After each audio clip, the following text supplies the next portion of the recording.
Annie came in with her lone male. We didn't know if they were injured also, but they weren't. They cry. They go looking for their cub. She left the little male in the yard with me, and you could hear her all through the woods calling. What day and a half, 2 days. To her cubs and crying. So they miss their little cubs, and it's an emotional thing for me especially. Well, Glenn too.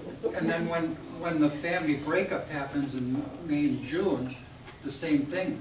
They'll send the cubs up the tree, and then they'll leave them.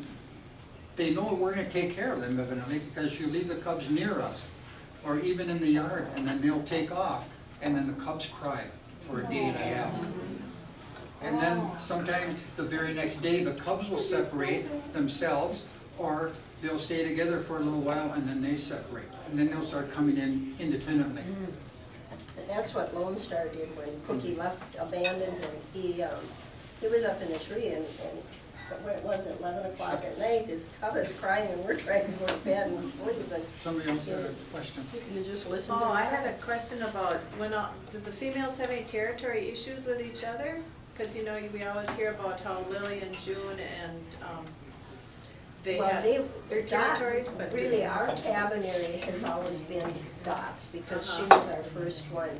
But she's had litters, and it seems like when they have a female and they give up a little bit of their territory, she moves her territory a little. She's farther away from us now than she ever was to begin with.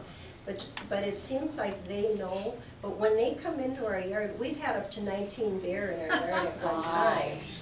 Simply because it'll be Shannon and her two, and Dot's some of her offspring. And we're all keeping them happy. We're running around feeding, and when this one finishes, we start all over until they start leaving. And it'll always happen the 10 or 15 minutes before the end of a TV program. Just like children.